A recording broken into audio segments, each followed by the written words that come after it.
চেতনা ছিল যে আই পাস করে রেজাল্টটা বাইর হলেই আমি একটা চাকরি নেব, পুলিশে চাকরি। বিশ্বাস করবেন ভাই, পুলিশে দেখলেই না আমার খুব ভালো লাগে।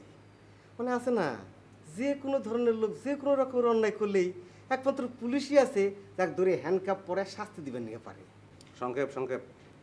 জি ভাইয়া, সংক্ষেপে বলতেছি। ইন দ্য মিন টাইম আমার ইন্টারমিডিয়েটের রেজাল্টটা বাইর হয়ে গেল। আমি অপেক্ষা করলাম যে কখন সার্কুলার হয়।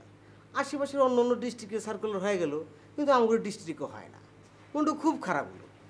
এর মধ্যে এক বড় ভাই এসে একটা পত্রিকা দেখা গেলো, এই গাদা পত্রিকা বড়টা দেখ, সার্কুলার তো হয়ে গেছে। ভাই আমার তো নাচতে ইচ্ছা করলো, মেলাক্ষণ নাচলামও।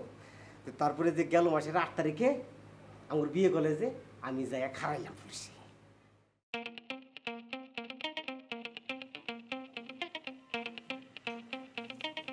তুই পুলিশে খারাইলি? হ, আমি তো এতক্ষণ আপনি কোর্টে করতেছিলাম। আচ্ছা ক, বাকিটা ক, সংক্ষেপে ক। আমি তো মনের মধ্যে খুব ফুর্তি নিয়ে খাড়ায় আছি। হ্যাঁ। মেলাক্ষণ হয়ে যায় রোদ, কিন্তু কেউ আসে না। তারপরে 1 ঘন্টা পরে কিছু লম্বা বসে আসছে, একটা লোক এসে বললো আরামে খারাও। আমরা সবাই আরামে খারাইলাম। তারপর বললো সোজা হও, আমরা সবাই সোজা হয়ে খারাইলাম।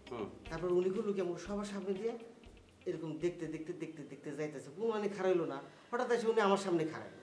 খারে আটটু ধরে মাঠের বাইরে না কয় কি, আপনি এখানে দাঁড়িয়েছেন কেন, যান।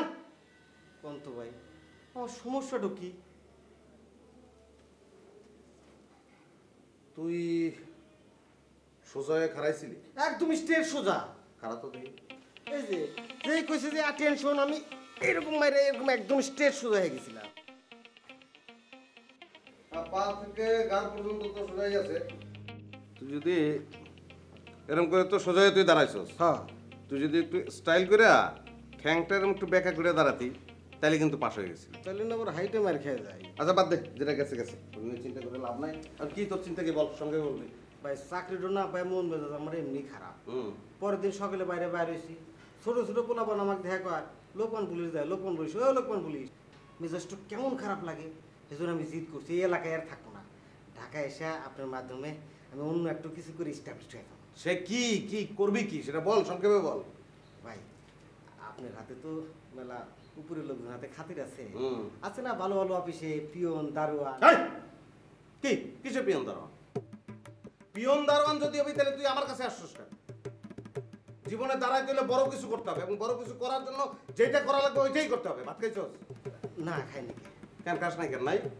আছে অল্প একজনের। তো তুই কি 5 জন? তুই তো একজনই। যা খা, খেয়ে সংক্ষেপে একটা ঘুম দে। হ্যাঁ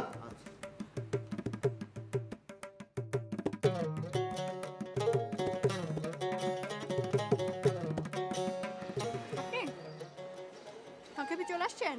হ্যাঁ, তাই তো আসার কথা। কেন জানি আসার কথা? ওই যে আই লাভ ইউ বললাম, ইয়েস অর নো আপনি জানাবেন আজকে রেজাল্ট। ও আমি তো সংক্ষেপে ভুলেই গেছি। আচ্ছা বলেন।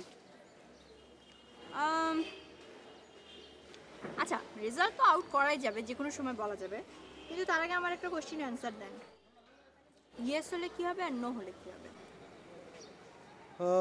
নো হলে তো কি আর করা, সংক্ষেপে দুঃখ পেয়ে ভুলে যাব। আর ইয়েস হলে সেটা তো সারা জীবনের ব্যাপার, সুখে থাকবো।